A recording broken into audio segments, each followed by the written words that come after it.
We need a second of silence. Are we still silent? Yeah. Why? So For the Anzacs.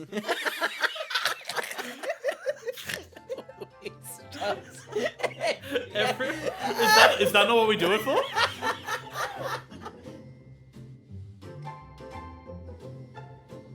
Welcome to Who Would Watch This, the podcast where we watch a film, chat about the film, and try and figure out who would watch this. Today we're talking about Safe Haven, which currently has a 14% on Rotten Tomatoes, a 6.6 on IMDb, and a 3 on Letterboxd. Oscar, what's the plot?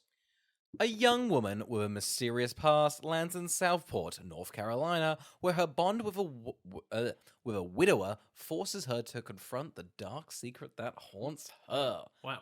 Ow! Sounds like every other film we've done this month. We have only done 3 of these, and so far they've all been the exact same thing. It's crazy. They've all made, I don't know, $1 billion? I went through and watched all the other ones.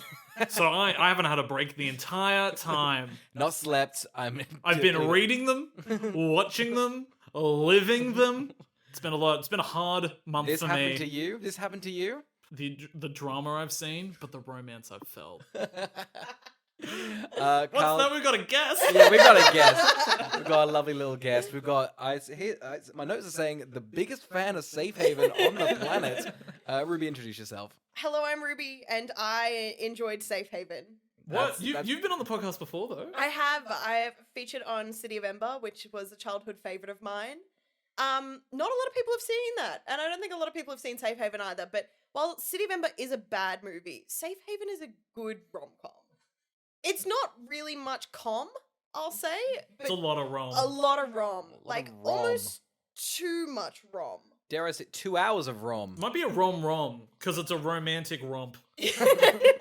How do we feel about that? Is that a new subgenre? I think that describes most Nicolas Cage films. No, Nicholas Sparks, not Nicolas Cage. Shame on you. I'm sorry. We let you on the podcast? I'm not a Sparky.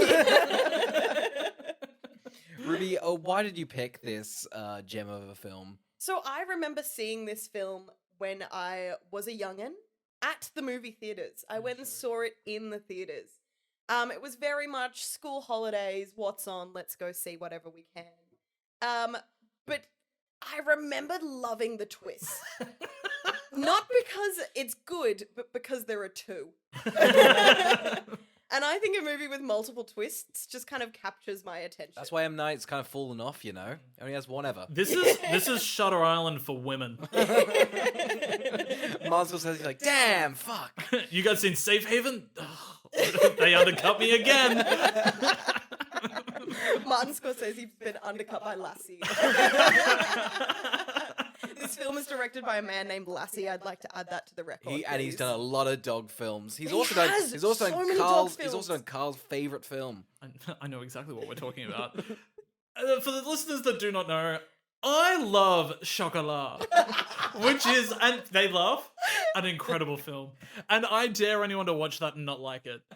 Can I just tell the story of how you told us about your love of Chocolat? It's insane. You had been really, really sick, and I can't remember what with. It might have even been Tuberculosis. Tuberculosis. Smallpox. No, he had scurvy on the boat. A pirate disease, one of them. And you were in such bad spirits when we saw you, and we were like, oh god, Carl must be really, really sick. And then the next time we saw you, you were on fucking cloud 9, and we were like, what has turned his spirits around? And you were like, I have seen the most quaint movie I have ever watched, and I loved it. And it was Chocolat. Chocolat is my safe haven. That's what I've just realized.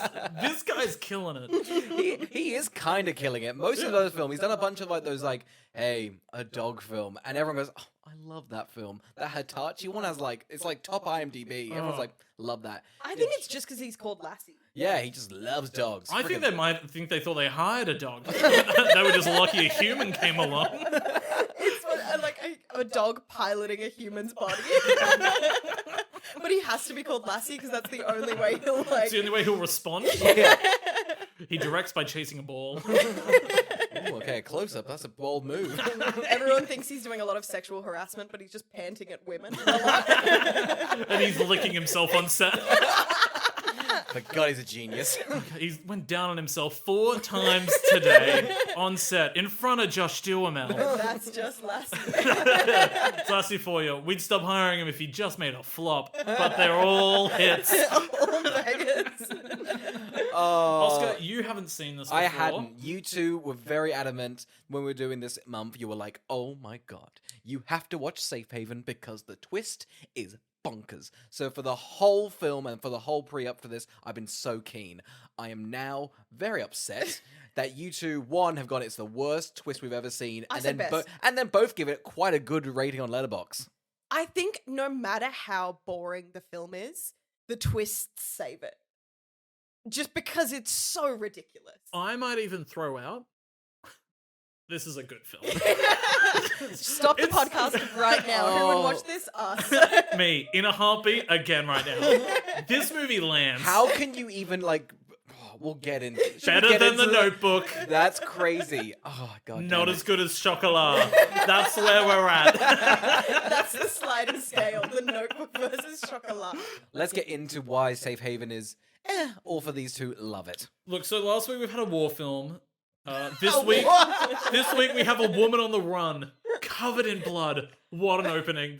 I'd forgotten this was the opening, and Oh, so had I. thought we It were was like watching the wrong it was like movie. a Bourne film. It was like a David Fincher was like, "Do you mind if I step in for a bit?" Lassie, the dog, where's my dog, Lassie? Okay, shit, I'm gonna direct the first 4 minutes of this film. It's tense. It's insane. A woman is on trying to get away from a man and some cops. She's holding a knife. She's holding a knife. There's tension. She jumps on a bus. She just gets away. it's an action-packed opening. Yeah, for well, such- she starts off brunette, and then all of a sudden she's at the bus stop blonde. It's a really quick transformation, and I gotta tell ya, this is the most suspicious woman I've ever seen. I had the exact same note. I wrote, she is darting her head around. She's She bumps walking around. into a She's man. got her. No one has a hoodie on. Is like, well, who am I? I'm just like casually combing in. Everyone's like, it's very hot, ma'am. I think you're on the run. She bumps into a man, and he just kind of goes, "Oh, sorry, are you all right?" And she kind of Don't touch it. powers I'm on the through run. I'm on the him, run. Don't touch me. and then runs away. It's bizarre. I would have called the police on her just acting like this. She would have been found so quickly. I would have been like, there's somebody that's definitely done something wrong. I don't know what yet, but you should know, and she's here. I wouldn't have let her on that bus. I wouldn't have let her on that No. bus in a heartbeat. If she'd walked in on that bus and I'd just sit next to her, I would have been like, not all the way till Carolina. She ran down the side of the bus, banging on it, and it wasn't close to leaving. So now she just made a scene for no reason. Noise, just noise. Just like cop, who I guess is the good guy because he's a cop. Gets foiled. Gets foiled. It's very funny that Nicholas Sparks definitely has something against cops. He's ahead of the curve. He was just like, I knew they were up to no good. Nicholas Sparks says, "A So anyway, after this very tense, almost like James Bond-esque opening, the film goes, right, that color grading was awful. Let's go for it's yellow. It is now a yellow, Yeah. quaint film. It becomes intensely quaint. I dare say they did not shoot some of the stuff. It does not suit any of the other shots. It's a movie made for stock footage. It is. I'm shocked that Shutterstock watermark didn't come up over it. And Lassie was like, did we not pay for that? No, no one noticed. Lassie forgot to pay Getty.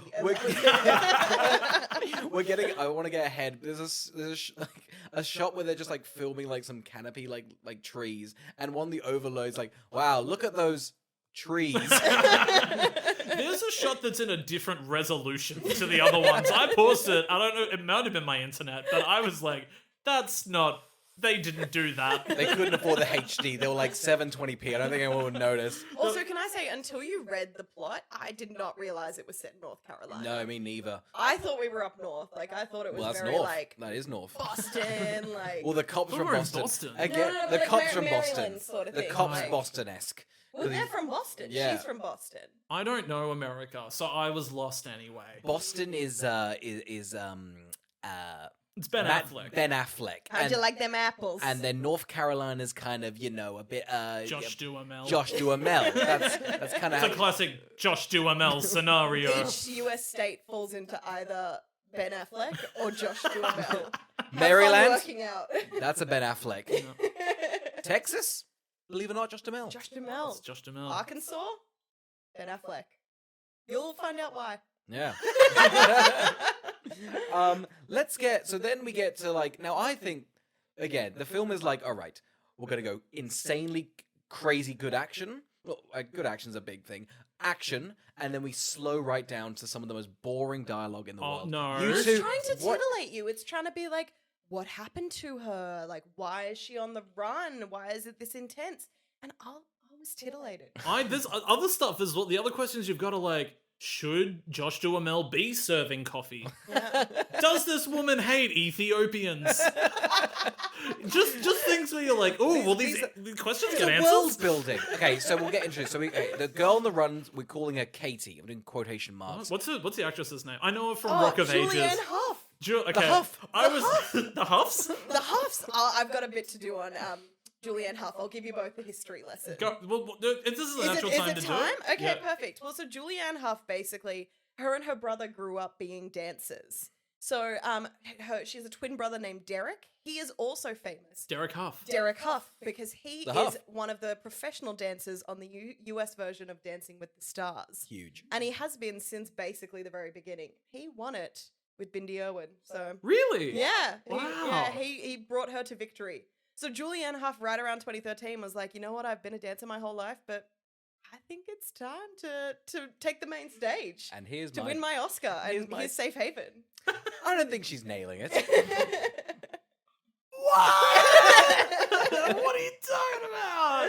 Oh, no. I mean, it really feels like someone gave her a very specific emotion and she played that with no nuance throughout this entire All right, film. you're scared, and now you're confused in love. I think the issue is not her, but her not knowing how to anchor any point in the film.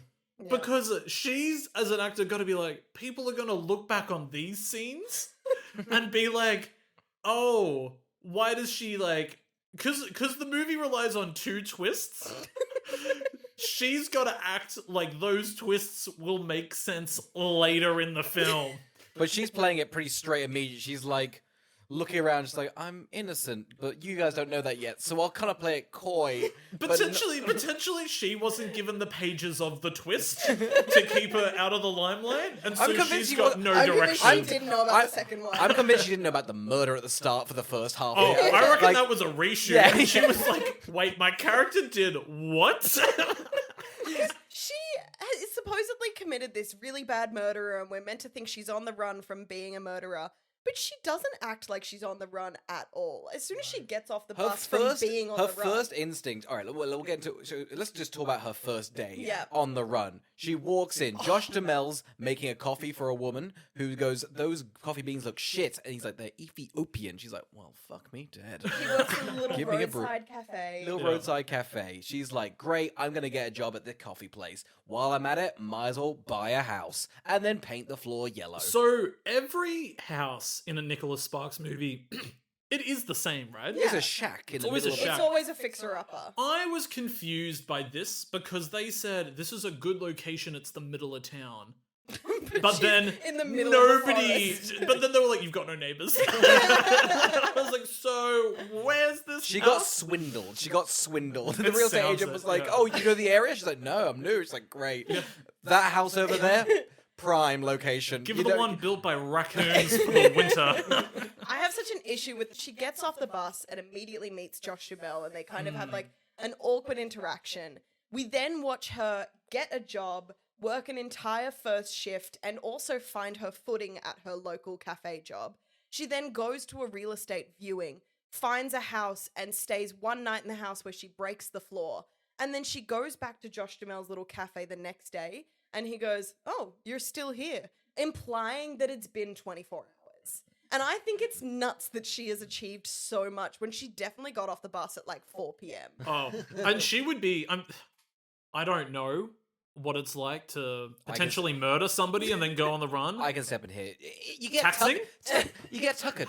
Okay, you get a bit tired. Yeah, it's pretty Probably why tough. she got a coffee straight off that bus. Yeah. She didn't sleep on the bus. either. We Ethiopian watched the beans. bus Well, I'll be on the good bus. for a good. I'll have a powerful day of errands. She's like, hey, how strong's this coffee? Is it like good enough for me to do a lot today? like a lot today? Like buy a house, get a job, start life fresh today? Like. But also, when you're on the run, do you have access to mortgages?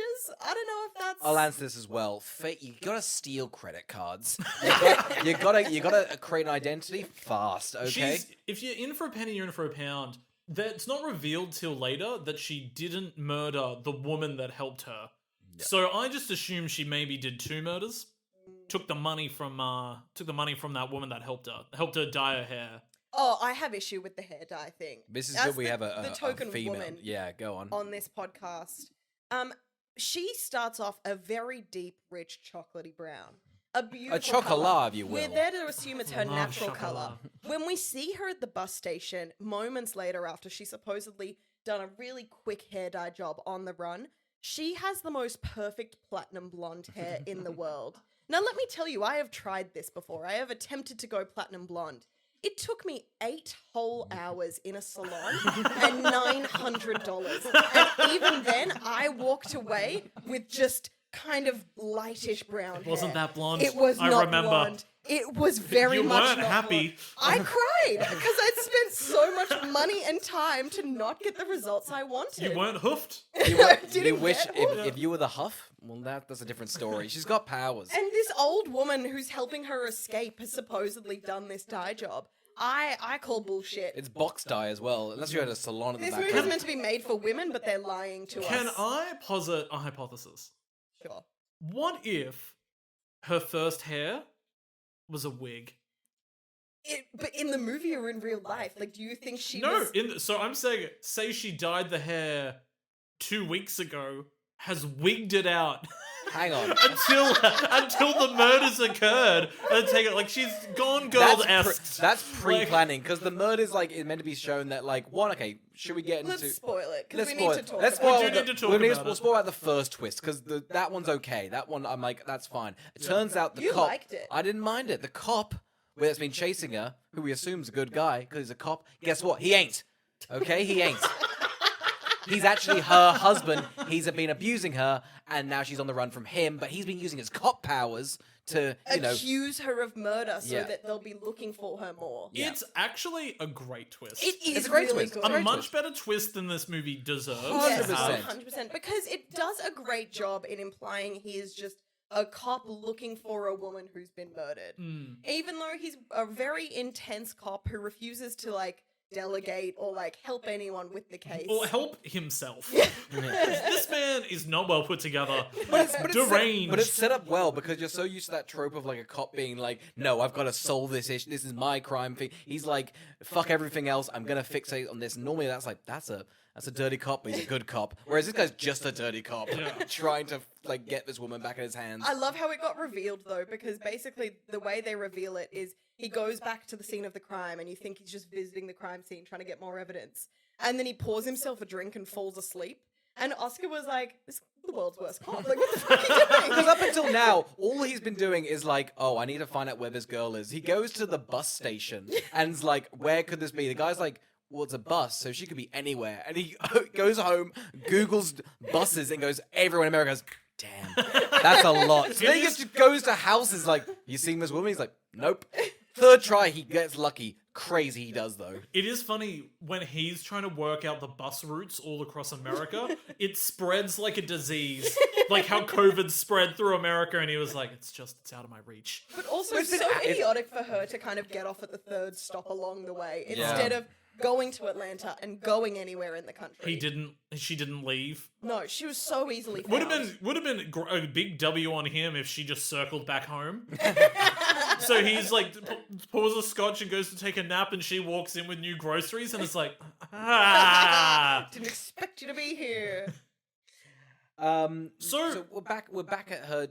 The first hour is just her diddly daddling. No, a lot's going on. Sorry, tiddling diddly We're daddling. learning about the town. Robin's We're- there from How I Met Your Mother. She's her neighbor. And look, here's the thing. Poor Julian Hough. acting against a powerhouse. Kobe Smulders Kobe is Smulders. giving it in this film. She's Kobe right. is serving. She's right off How I Met Your Mother. Oh, And I'll say it right now, not a big fan of that last season. I think she nails it. look, I really like Kobe Smulders. And so she's got this cocky, hey, I've been in a big hit show and you're all a little worthless. And I'm only coming in for 2 days of filming, but I'm probably getting paid more than all of you. That's the vibe. Sorry, what's and it's that? Sorry, great. sorry. Kevin Feige? You know, I'm taking a phone call from Kevin Feige. Hey, Lassie, you ever heard of Kevin Feige? Didn't think so. What's You're that? cutting me from that film? A Okay. small part? Okay, yeah, I'll do it. How much money? $3 billion? Yeah, cool. All right. Because Kobe Smulders plays Julianne Hough's kind of nosy neighbor. Yeah. It's pitched that she has no neighbors in this really very remote property, but Kobe's just always there following her home from work. Yeah. Kobe doesn't have any friends essentially in the town. It's actually a fairly... It's almost like a little... Because you're like, how is she going to play into it? Yeah. Especially as things are evolving with, like, the hunt. Yes. There is a hunt happening in the Yeah. There background is. of this sweet drama. I assumed she was in with the cop. She was like an ex-cop and had known. I thought she was getting information. We won't. We'll leave. We'll leave. Because Colby. every time the movie gets a little too quaint, we switch back to Yeah. a flashback where it's really aggressive. Oh and yeah, there's Josh murder happening. Duhamel, and just like, you want to go for a slow, small walk? And then she's like, cool, I'm having a quick flashback of me stabbing a man. In the Oh, face. yeah. She's like, sorry, that quaint moment made me relapse. She loves to jolt in the middle of the Whoa! night. That's her all the time. And it leads to her making awful decisions, like the yellow floor. Yeah. Yeah. Let's discuss.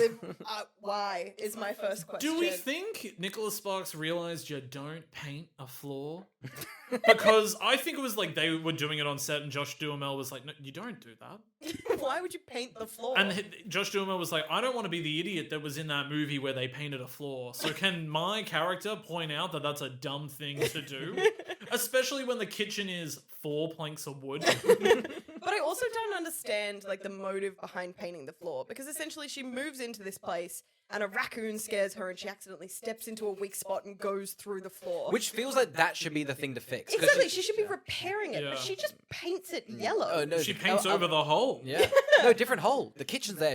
That's the. How many window holes sill. are there? Really? She's got separate holes. They got the kitchen hole and you got the window It's got hole. holes everywhere. Oh Yeah. my god. Is Nicholas Sparks also a big fan of raccoons? Like, does he think they've not had their time in the sun? Well, they haven't really. They're nocturnal. They can... That was good. Well done. That was Thanks, Well good. guys. done. All right, that's Get a been podcast point for that's that one. yeah. First one on the board. Great.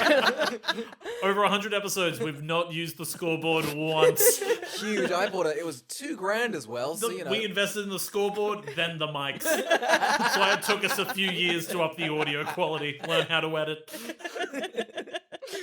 Should we get into Josh Duhamel? We haven't even talked about him at Yeah. all. The dreamboat he is. I want him here on the podcast instead of both of you. Yeah, straight up.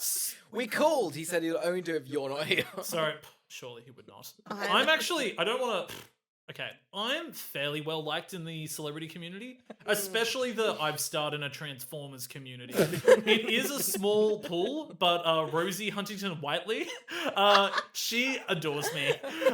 So does TJ Miller. So we don't talk about how much he likes me. That's not okay. Off the cuff. That's off the cuff. He keeps running in letters. We're more of to like come a on this. Kevin Dunn, huh? The dad, big fan of me.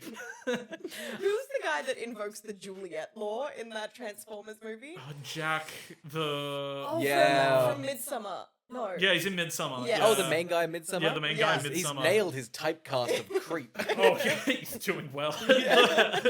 Ari Aster was definitely watching Transformers and went, oh, he makes me uneasy. Get him in a film where he makes another woman uneasy. Did we kill him in a horrific way? Yeah. Good. That's what he deserves. Oh, he would look great burning in a bear suit.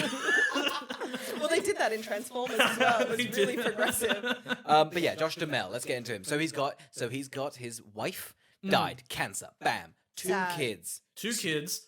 Son does not like him. Does not like him. Daughter, This is the mum. she's a little into him. Well, who isn't? It's Josh he's Duhamel. I He think does that to women. he's a bad dad, right? Yeah, Oh, bad 100%, dad. 100%. He's making his daughter, who's like what 5, work the register when he's like out. I We'll don't know, talk about the fishing. unsafe situations he gets her in by leaving her in charge of the store. And it happens multiple times. Oh, multiple times. He's just like, was that creep bothering you? And he's like, well, he had a knife. That was an alcoholic man on the hunt for someone I know personally. He showed me a photo of her. And you left me in charge? I'm going to call the IRS on you. That's right, you're evading tax. But he also lets his daughter make weird business decisions. Because when Julianne Hough comes into this store, she's like, I need paint for my floor. And she goes, yeah, we sell paint. And Josh Duhamel's like, yeah, what color paint you want? And she's like, yeah, yellow, because the kid told me to get yellow. And the guy who works at the store with Josh Duhamel's like, we sell paint. And he's like, we do now. Josh He's got to find Duhamel- an entirely new supplier. That's a huge undertaking for him to take on, just to get some pussy. Like, it's crazy. He's like, yeah, fuck it, we'll invest in supply of a paint. Someone get Dulux on the phone. He's not even doing the work. The daughter's doing the matchmaking. Yeah. How did she know there was a paint matchmaking thing there? Not only, why did Julianne Hough be like, I can paint my floor any color, and this 5-year-old's like, you're gonna do it yellow, and she's like, yeah, whatever you say, whatever you want, I'll You're do the it. keeper of paint, I can't disagree with you. She's also like, you gonna grab a book? And Julian's like, yeah, okay, I'll grab a book too. What else should I do with my life? She's like, maybe marry my dad, so someone can run this fucking store other than me. Well, she makes her come on their little beach date when It's they've been very- dating a little while. Julianne Hough's like, do I invest in EFTs? And the little girl's like, no. Bitcoin's on the rise. Yeah. Get Twin yourself one of them 13. monkeys. Yeah, don't even invest in it. She's like, I'll just teach you how to mine it. Okay, so essentially we got this daughter and the son. The son's arc essentially is he's grumpy.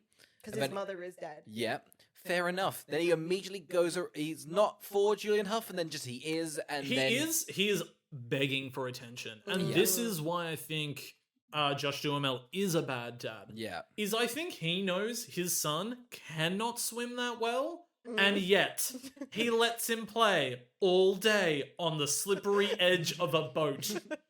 And there is a scene where this kid slips. The smack of his head is oh, they're gonna find that boy dead in that water now. And it's Josh Duhamel's fault being like, you're not gonna, I don't know, dance on the edge or anything, are you? I only pay a little bit of attention to you because, of course, your sister runs the store. It's weird because he's always around the store. Like, he's just like, I'm out of sight, but I can sort of watch the door. Just work the store. Just work the store at this point. But yeah, the kid falls in the dock. But he should be wearing a life jacket as well. We see them wearing life jackets at some point in the film, and he can obviously not swim. The kid's got a death wish. He's Well, the pulling kid- a bit of a Bella Swan from New Moon, I would dare say. I just wanted to see you, Mom. Yeah, just the mum's ghost in the water being like, don't do this. I'm at the Vatican. I'm going to reveal myself to the Volturi. Okay, so then Josh Duhamel saves the boy, and then he thanks the Huff. Why? I don't know. She comforts the daughter. That's all I saw the Huff do. She kind of ran out when the kid fell in the water, but even though Josh Duhamel was further away... She ran went, oh, I I don't know that kid. My hair especially died. Quite frankly, if I trying to get Josh Duhamel, one kid less than me. That works. It's a bit of forced perspective, though, because, yes, the daughter's crying in her arms. For all we know, Julianne Hough has inflicted pain on the daughter, and that's why she's crying. Yeah. There's no way to know about the brother, who should be dead. Should be concussed and dead. Okay, yeah, but then now Josh Duhamel and they're getting along. Josh Duhamel, then Josh Duhamel again. He's a bad father and a bad lover because then he decides to do the most insane little present. This was ridiculous. ridiculous. This was fucked up. Yeah. And I was not for it. Even though we know this woman is on the run from like an evil man, this situation alone is a crazy thing to do. Josh Duhamel is like, right, I really, really like her. I'm gonna drive to her house at 3 a.m. Because he sees her walking everywhere. Yeah, because. Well, it's a small town. Yeah. You don't need a car. And she's got a dreadful real estate agent that's put her in the middle of nowhere. Sold her a dud. He's like, right, I'll go at 3 a.m. in the morning, drive by her house, which is no lights on, and then drop off a bike. And she comes in the next day, she's like, that was the scariest fucking shit. I'm like a cruel joke. He's like, come on, though, I really like you. And then he like gaslights her. He's like, when people do something nice for you, you normally just say thank you. And it's like, man, she was dead asleep. You rocked up in the middle of the fucking night to drop off a bike to her without telling her a thing. It's so unnecessary because of two things. One, she frequently is at his store. Just keep it there. Two, she is in the center of town. She does not need a way to get around. She is close to everything. Imagine she rocking up to Josh Duhamel like, hey, my real estate agent told me that this was a ridiculous thing. I'm very close. I'm a stone's throw away from the beach. I think it would have been hilarious if the camera panned out and her house is next to the shop. But he's also ruined her friendship with Kobe Smulders because all they seem to do is walk home from work together. So what's she gonna do? Kind of ride at a slow, awkward pace? No, while Kobe's tries to catch up? jogging. She's getting her steps up. She's like, fuck me dead. It's all right. Kobe in the background being like, I don't know about bike. Why doesn't Josh Duhamel drop me a bike? We're back to the cop. Again, it's been the stakes have been low. The bike's kind of been like 25 minutes. And then immediately we go back to the cop. He's drinking. He's in his little office doing the worst Photoshop I've ever seen in my life. It's 2013. Photoshop was like available. And he's got like MS Paint up. He's got her photo. And then just like crops us like $1 wig onto her. And then just kind of cuts it around and goes, yes, release this to every single cop in America. Knowing the twist Yeah. of him at this point, what do his colleagues think he's doing? He's frantically on the search or something. They must be like, has he like cracked the Zodiac killer?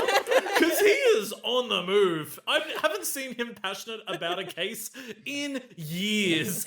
And he refuses to get help from anyone. Yeah, he's not letting anyone help. None of them. They must think he is in complete like he's being hunted by a serial killer. He's got like a whole David Fincher film happening to him in the background. We learn we'll find out what we know the twist, but there's a cop that goes up to him like, hey man, 3 kids have been murdered on the street.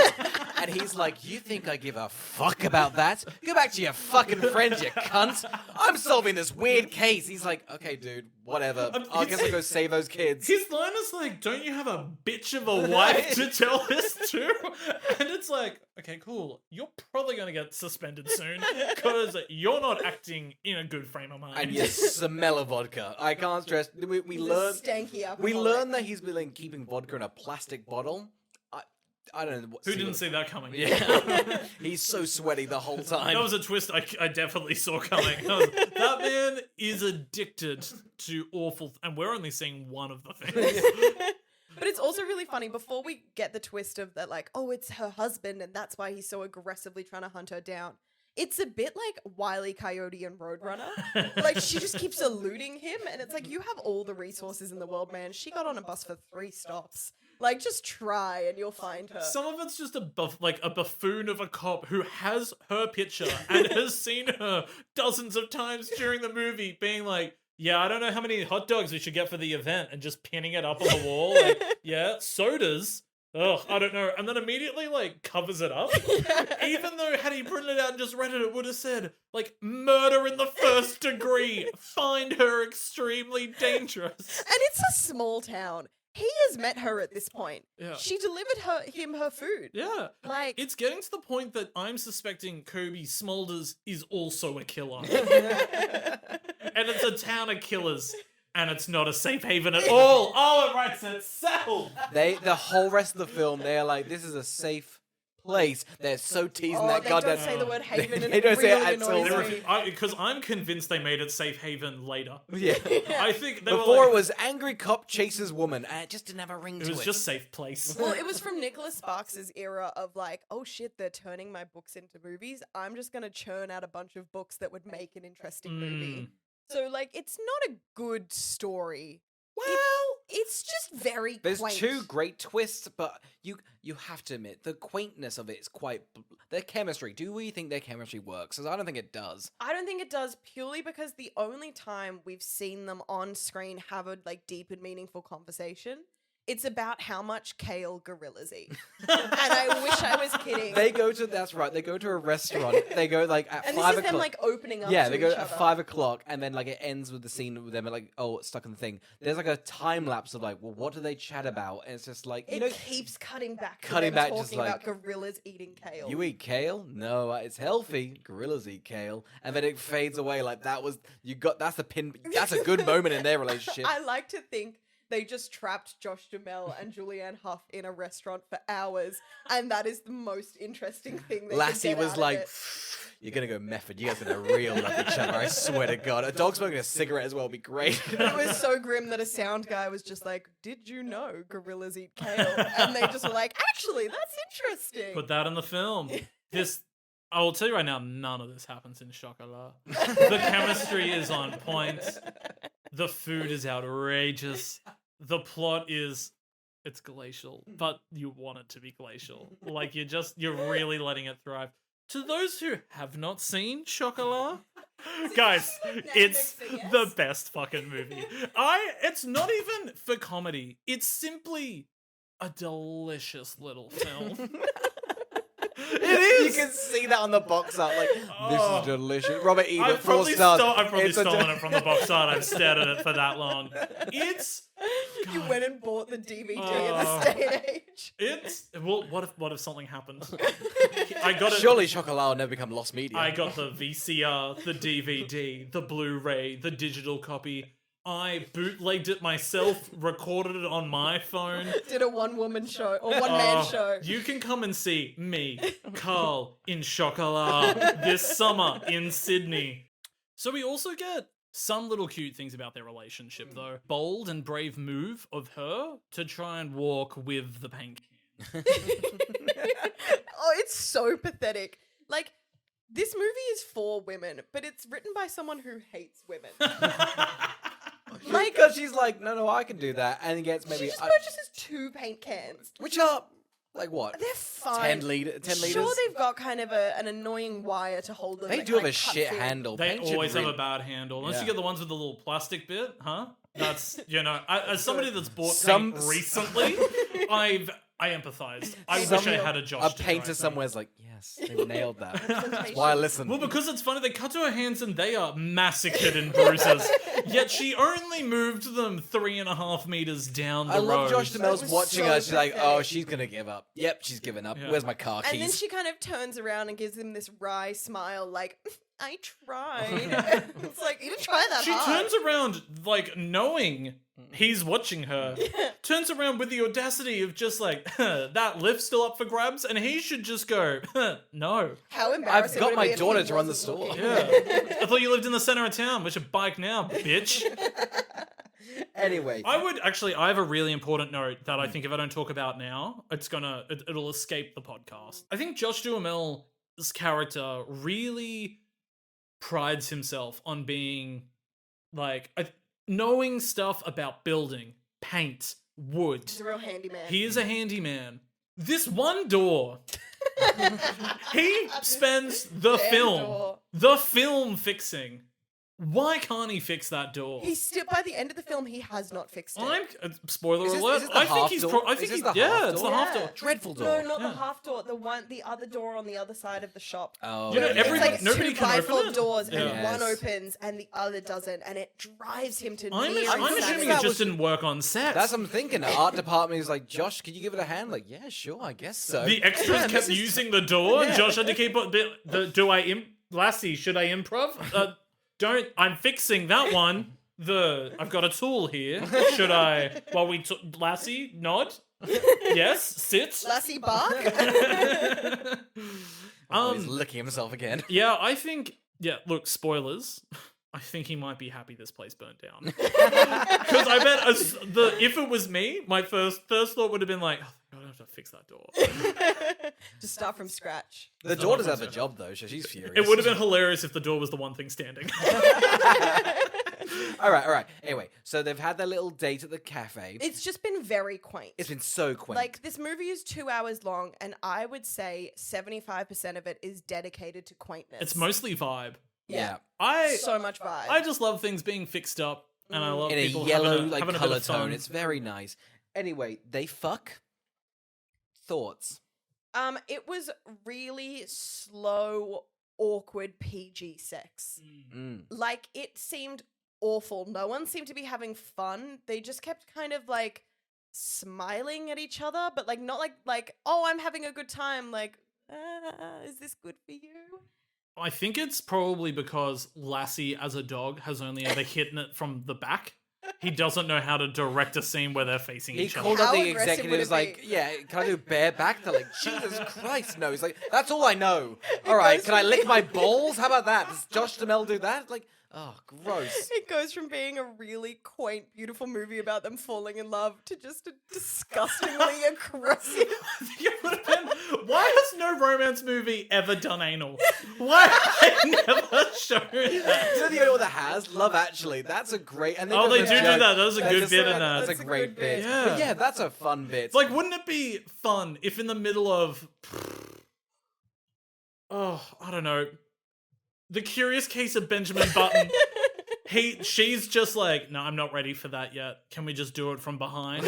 Like, Fincher was like, I had my line. I knew Yeah. what the line was, and I wanted to cross it. I wanted to see old Ben Pitt fuck hard from the behind. he wanted to push technology and sex norms.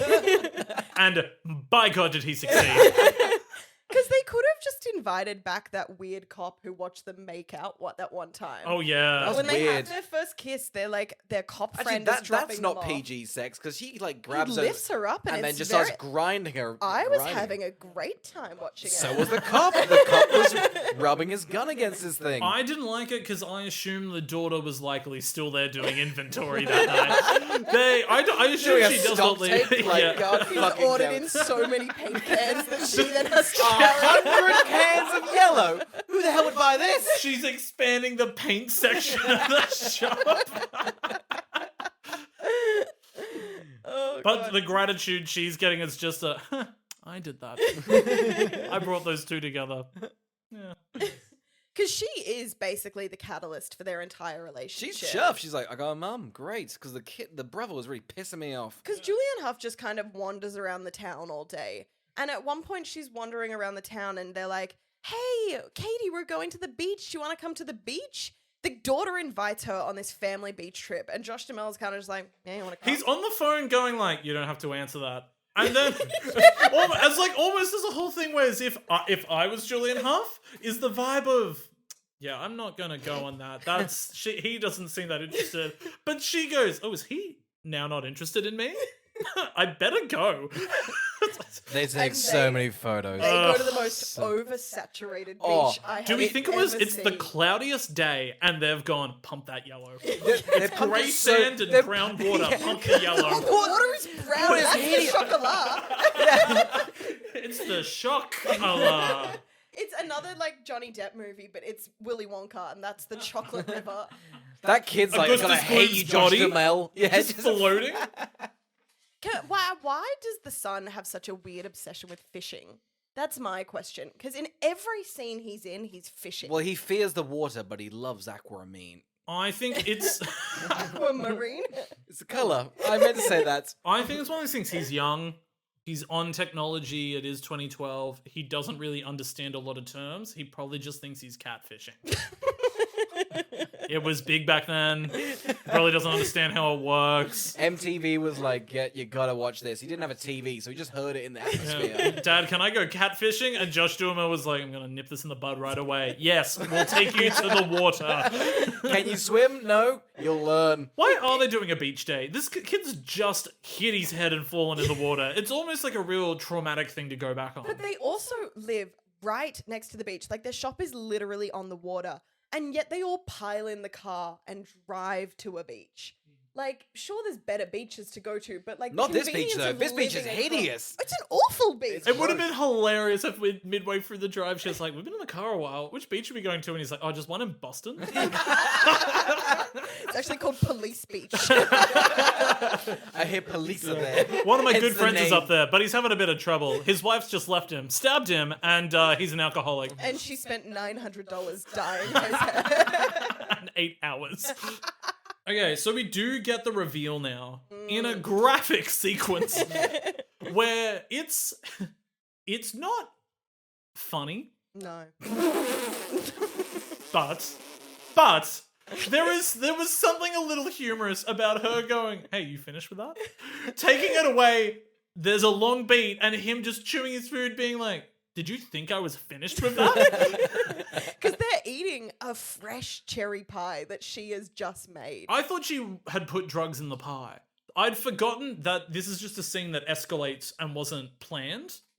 I thought there was meant to be a misdirect because when we're in the flashbacks earlier of like the crime scene and what's happened here, we see a red stain on the floor that's like obviously blood. But I thought the reveal was going to be that she'd spilt some cherry pie on the floor. But it's not that. So the cherry pie is just there because it's a misdirect. Sure they wanted to eat it. It's a misdirect in the sense it's a misdirect. It's like, oh no, she did stab him. Yeah, That's she it. stabbed him, and catering overmade cherry pies. It's just a 1-2 punch. But yeah, she stabs him. Yeah. And now this is sort of He escalated. near kills her. Yeah. It's a pretty quite- warranted stab. It's very graphic for such a quaint little film. 14-year-old me sitting in that theater was uncomfortable. Like, it's not like film domestic violence where it's kind of like punctuated. It's really awful to watch. Quite, It is. It's also like one of those things that when you're young, you don't realize relationships can be bad. The assumption is that your parents love each other, and all relationships And I think that does come from a place of privilege, but like that was my experience growing up. I mean, Bluey's changing that narrative, though. Is Bluey the safe haven of today? Yeah, it's pretty much teaching kids that, you know what? Sometimes this happens. And then you have to live in Brisbane. Which is not a safe haven. Anyway, the cop breaks into the woman that helped her dye her hair blonde. She's left an answering machine message. Dumb. She's so dumb. She's So the dumb. worst So dumb. runaway ever. She's dreadful. My favorite thing is as well is when the cop is harassing this woman that helped her. She's like, I've got to put my husband to bed. And the husband's like, go on, eat these grapes. And he's like, they're giant grapes, eat the grapes. And the cop's very politely. Cop's like, whoa. I don't want those grapes. Could those turn to wine, though? I don't- Maybe I could have those Could grapes. you just still that into a vodka of some sort, like right now? But the cherry pie is also the giveaway because he goes back to his house where the murder took place and finds a recipe for cherry pie and goes, I have seen this handwriting before, weirdly. Then goes to the old woman's mailbox, pulls out her mail, and then like slams it up against a bad the window. connection. It's so bizarre. It is really funny though the first time he comes because she's like, I've got to put him to bed. Closes the door immediately, then opens the curtain and just stares at him. The cop and at this point you're still kind of like, the cop's kind of good, so you're like, that's a bad cop for not reading into that. Yeah. Anyway, he's found the message. He's driving to, what do we call this place? I want to say It's called Safe Haven. We Is it know really we called do Safe no, get Southport. we do Southport. get the reveal, and it is a really good reveal where the sergeant's just like, you know, you're suspended, right? Your wife's not a killer. You can't do this. And it has the best line. It does. Which is, what is wrong with police at the moment? Is the sergeant going, I knew you were crazy. Didn't know you were stupid. What? And then he punctuated with like, give me a badge. You can keep your gun. Which is crazy. He goes, oh, cool. Anyway, I'm going to take my gun and kill her. Yeah. So he drives through the night. He should have died on the road. He's now not even God. hiding his vodka. He's just swinging it while driving. He is so drunk. Yeah. It's a weird thing, though, because that's kind of like how he gets defeated. He's so drunk, he can't, like, defeat the other person. It's true. It's actually barely even a fight. It's really just them being mean to a drunk. Yeah. Well, because we're skipping ahead. So he finds her on the 4th of July. It's pretty powerful. It's That's a it. small town, so it's like a It's big like celebration. it's like the 4th of July. It's very big. There is a moment I would like to mention where they had these paper mache heads of all of the presidents wandering down the street, and the one that looked like Abraham Lincoln didn't have a hat on. So it was just kind of a weird looking guy's face with a beard, and I thought it was Osama bin Laden. I thought this movie was celebrating the death of bin Laden. We rewound. You're like, is that some bin Laden? Oh my god. Because he's on there for a fraction of a second. Yeah. But I really thought they were celebrating the 4th of July. We don't know with what this Osama. safe haven is, you know? Maybe they're fans, okay? Zero Dark 30. Yeah. That's what it is. This was not big in this little town. I think it was really rogue of the movie to hype up 100,000 people were descending on this town for 4th of July. Yeah. And then show that the parade had 100, That's it. 80, No. maybe 80. 95. Yeah. But it was also such a bizarre parade because he arrives like in the middle of the parade and almost runs down an extra, which is an incredible moment. Oh, it's so funny, isn't it? Like, this extra's giving her whole acting career in this one move. I don't think she's acting. I think the guy I think genuinely I think Lassie was like driving down oncoming traffic. Fuck it, see what happens. It Yeah. happens to dogs all the time. This is my experience. This is my moment. But he gets to the parade, and they're in the middle of the parade. People are still walking down the street, and he's like running down the street and stopping every blonde woman and like turning their head. I don't know why no one intervenes. He's sweating. He's waving a gun around. He's like, "Where's my wife?" And everyone's like, "That's a 4th of July drunk man." It's just another crazy cop. He's probably not stupid though, so he's probably good to be left alone. So we do get a moment that I'm going to reveal now because it is a slight hint. Julianne Hough finds out that her ex or her husband is in town through a dream sequence that Kobe Smulders is telling her, like, you gotta run. This was a bit like, you're just a little bit like, what's going on here? What's happening here? Only on reflection do you realize it's a pretty smart scene. It's not a smart scene. She wakes. Yeah, Just when he's there. Colby's like, "Hey, by the way, when you wake up, he's right there with a gun." He's literally in the house. Like, she must have been deep asleep. She acts quick. She sees that her ex-husband's there, is upset, has a gun. She's like, okay, what I'll do is I'll trap this young girl at the top of the building. That is the safest place for her right now. And then I'm gonna just tell him to go away, Yeah. and he Shoo. does. Yeah, Don't a bit of a shoo. Get out of But here.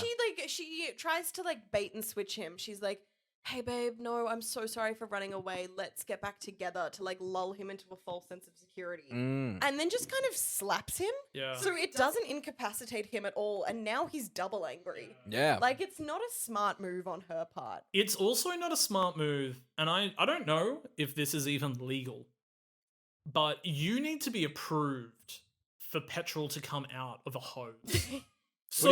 Wait, what do you mean? So like you have to We've wait. been to the US as well. You have to wait for somebody, but it's in Australia. You take it off, you wait a second. They're inside approving. If you think really? think Josh Duhamel and his shitty little shop has got a system, the kid's not the approving kid the needs to be petrol. able to pump. Yeah, she's like, fuck it, anyone can pump anything. Yeah. Anyway, he pours gasoline over the shop. It's a safety measure. Anyone could pick it up and pour petrol anywhere. But wait, we can do that in Australia, right? No, we can't. Why can't we do that? Because the man in the shop has to say, yes, you can pump. Yeah, they get an alert and then they have to click on your pump. Surely not. Yeah. Sometimes I'll just kind of walk That's around. why sometimes it takes a while. Yeah.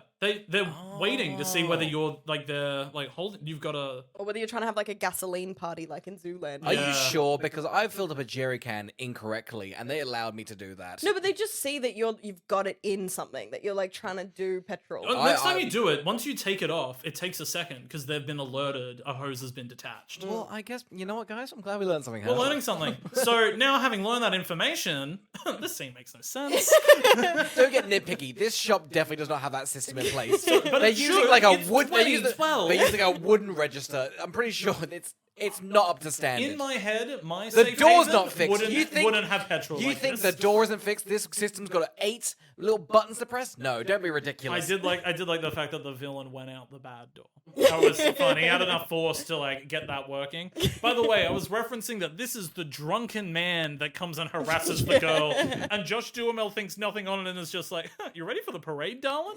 Like, She's working the shop alone. The sweatiest, most evil-looking man walks into the store, shows her a photo of Julianne Hough and goes, "Have you seen this woman?" And she's like, "Nope." And then she doesn't say anything to her dad. I was like, that's a smart girl. And then Josh Duhamel's like, anything interesting happened? She goes, nope. Off to the parade. Like, surely that's how they should be alerted that he's in town, as opposed to a dream sequence with Kobe Smulders. but it makes sense. Yeah, okay. Later. Fair enough. Anyway, The building, on fire. Hoff at the pier pushes him in. the girl He gets wet. upstairs. Yeah, I don't know. Because she's why upstairs in the little tower, which used to be the mum's den. Because we haven't talked about it yet, but Josh Duhamel keeps going up there when he's sad because she's written all these letters to her kids for like, on your wedding day, on your graduation. And I think the mum might have been a little bit of a sexist because she's got letters for the boy on all of his major milestone birthdays and his graduation and his college graduation. And she only has one for her daughter on her wedding day. Oh, she's got it for her 3rd wedding day as well, though. She kind of understood. She's like, well, The day someone you're not really close to asks you to be a bridesmaid and you don't know how to feel about it. There was a letter. There was a letter there about divorce as well. The day you sit in the salon for too long to dye your hair blonde. That's an important day in a girl's It's funny life. because the Hoff read that letter as well. She was like, "This is for me." Anyway, yeah. So the boys are out firing fireworks. Very close. To the Very fireworks close. as well. The Hoff is gonna get killed by the drunk man, and the girl upstairs is on fire. So Josh Duhamel has to run up the fire. Very, very valiant on Oh his. my god, Yeah. it was so It hot. was pretty freaking hot. It was really I good. ain't- I ain't talking the fire. Okay? It's that freaking Josh Duhamel. My sweet. loins were gurgling. The Hoff is fighting off the man. She has a gun. The guy with the gun's like, "I'm gonna shoot you," and the Hoff's like, "No, I'm gonna shoot you." It blasts through his chin and head. It's pretty graphic. And it comes out of nowhere. Yeah, it's a really well-deserved win in the It audience. Did your audience cheer when you watched in cinemas? I think there might have been 4 people, and I think they were all my friends. Right. It Did was a you real- cheer? It was a real Tuesday at 1:30 sort of session. Yeah, that'll happen. Yeah. Yeah, that's probably the best way to. Who am I To watch kidding? this movie. A cinema Tuesday, 1 p.m. That is my safe haven. It's Cheap Tuesday. It's Cheap Tuesday and it's freaking quiet. She doesn't react to this at all. She's not reacted to any of these emotional. Well, because here's the No. thing: she's killed him twice. She's not gonna mourn a second time. And She's you like, know, "We're doing this again." She gets I'd double love it jeopardy. if another She's cop in fine. Boston gets an alert and all of a sudden goes on a crazed hunt for her. That's my ex. I thought she was gonna maybe punch him in the wound she left or something. It's crazy when you consider how quickly he recovered on the run into a nice shirt, not bleeding and happy he was at the bus stop He looking got for her. stabbed. He really rejuvenated quickly. Yeah. So That's the Boston way, you know. so- you know. that's how they do it in Boston. Anyway, the place is burnt down. Yeah. Those damn letters. Oh no. Luckily, she had a metal desk.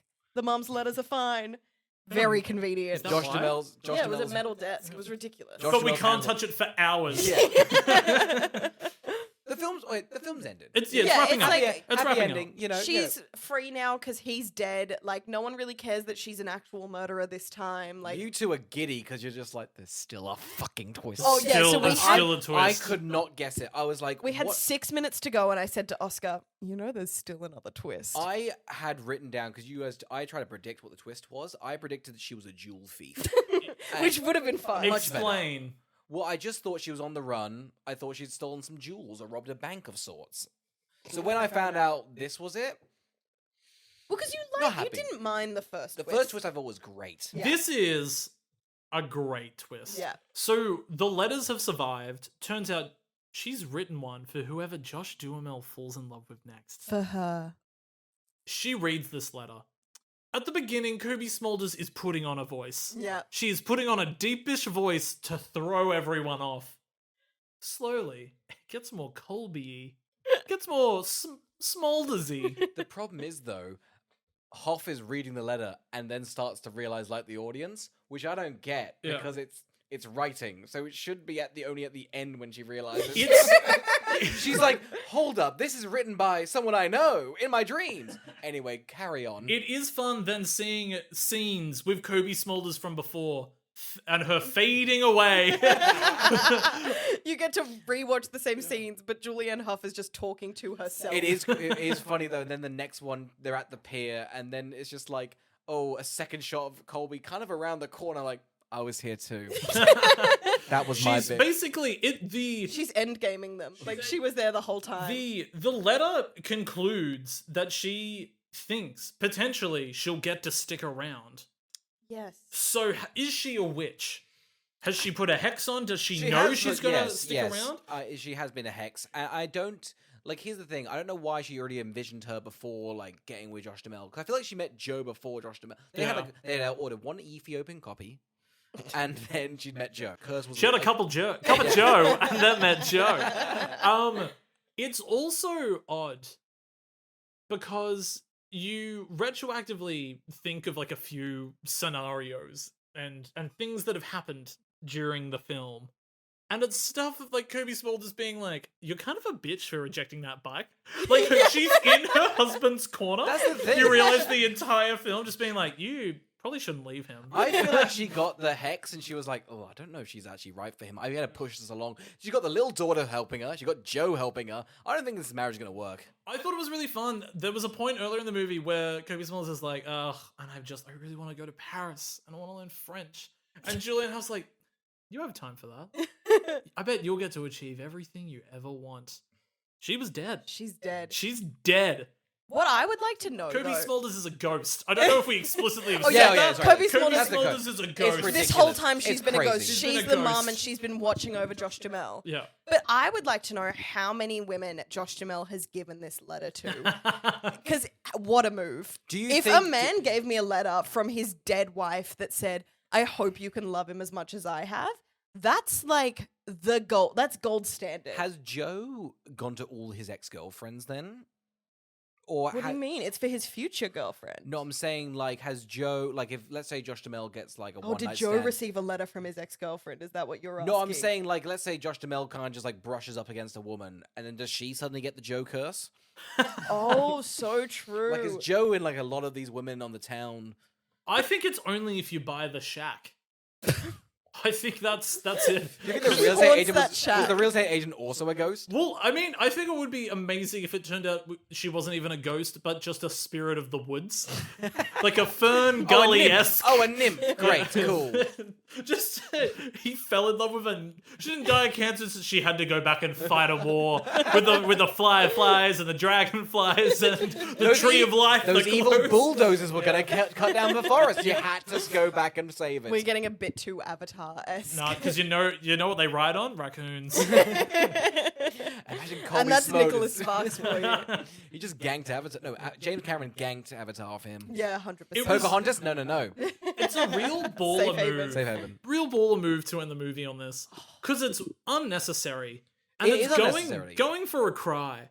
Now, did anyone here cry? Not this time. But once before I did, yes. It was crazy because you were pretty not happy with the film. I think just because you had to watch it for the podcast. But this Yes. twist saved it for you. Oh my god, because it's so good. Like, I forgot how ludicrous it is that it is revealed in literally the last 3 minutes of the film. You don't get any time to soak it in. But I remember the first time I watched this movie, I had never been in a relationship. I was very in that kind of like you watch rom-coms to feel something vibe. And it was so heartwarming that like love is real and Kobe says go for it. But Kobe ain't real. She's a ghost. But still, like, how gorgeous that Josh Duhamel gave her this beautiful little letter, and he's a dreamboat. Like, Josh Duhamel didn't know he put a curse on this woman, okay? He's just giving her a letter. He didn't know he's giving us PTSD now. do we reckon the key was the Ethiopian coffee? I think so. It's got a nice blend to it, you know?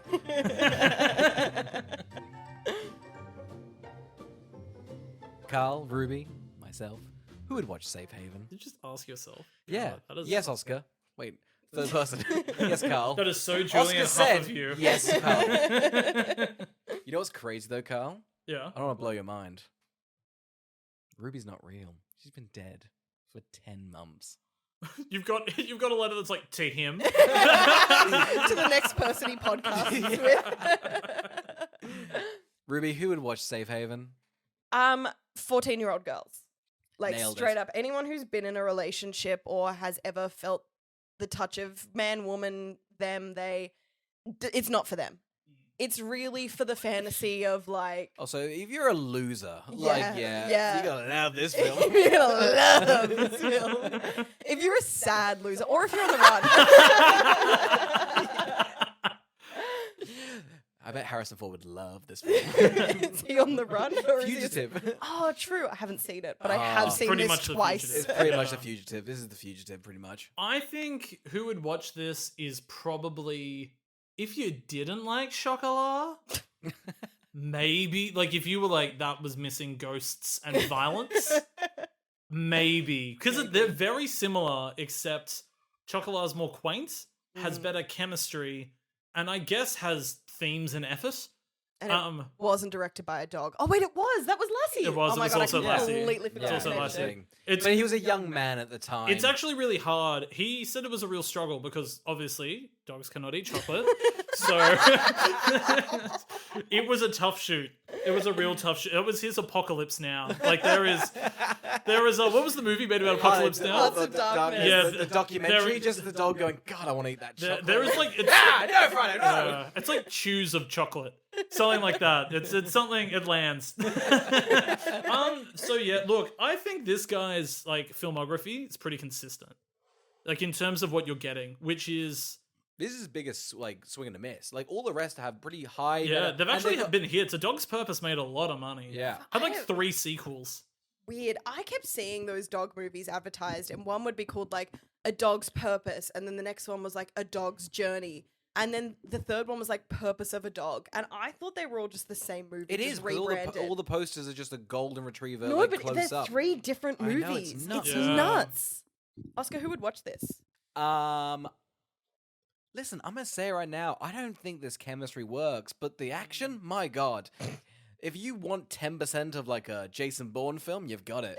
Lassie should do a Bourne movie. He should. Oh, true. Some of this action's pretty. Maybe it's just because it's so quaint, and then by contrast, it's like, oh my God, it's like Mission Impossible, like on the Burj Khalifa. An amazing dog version of the of a Bourne movie could be called Born and Bred, Oh, that's incredible. right? Carl, Yeah. Carl, Hollywood's calling you. No. It's your Transformers group. I knew it would be Shia. No, you know what I really want? I want to point up on that board. Yeah. The podcast board is now a thing. It's I want crazy that we've got- $2,000 board. Yes, Straight you- up Born and Bred was like so close. Like you need it. You need a little bit more. Just keep working at it, and you'll get there. Oh, wow, isn't that crazy? You were never allowed on the podcast again. That's fine. Crazy. So I guess we're banning guests That's now. crazy. In fact, let's retroactively just cut you from this episode. All right, that It's is the most Fine. disjointed In episode. fairness, it would be good if suddenly at the end and there was a third host. But you mishear host as ghost. Was that Ghost? Huh? Huh? All right, Ruby. Well, it's been amazing having you. Thank on you the very podcast. much. Thank Thank you you. for bringing us safe haven. Would you like to announce what next week's movie is? I would love to announce next week's movie as next week's movie is a classic. I don't think there is a woman on this planet who has not seen such an incredible Emma Roberts classic, Wild Child. It's a fucking slapper. I haven't seen it. You didn't grow up with any sort of sisters or Calm, kind I of. say right now, it's gonna be the nicest week we've had. It's gonna be a tough episode to shit It's on because not you a sure? bad I it's, movie. think- it's Citizen Kane, really. There's no faults. I'm going to ask Really? you a question now that you're going to get when you record it next week, and I'd like you to open with your response. All right, go on. Who are we? You'll get it. That's for my ladies out there. My ladies get that. Ironically, nobody's guesting on the podcast next week, so it's just men. It's just Oscar and I. And we're gonna forget that prompt. Yeah, we are. You'll be editing and you're going to be like, ugh. Now we have to Cut that. remember. Your big moment, gone. I know, but it's here. It's remembered it with me. I'm deleting it as we're speaking. Yeah, we edit the podcast as we go. Oscar's clicking and cutting. So far, we've got 6 minutes of usable footage. And it's mostly the Transformers bit. And the Sydney gag. Oh, the Sydney gag's great. Come and meet Oscar and Ruby. Thank you for listening. Thank you for listening. Good night. Are you happy with that? Are you happy with yourself? Sure.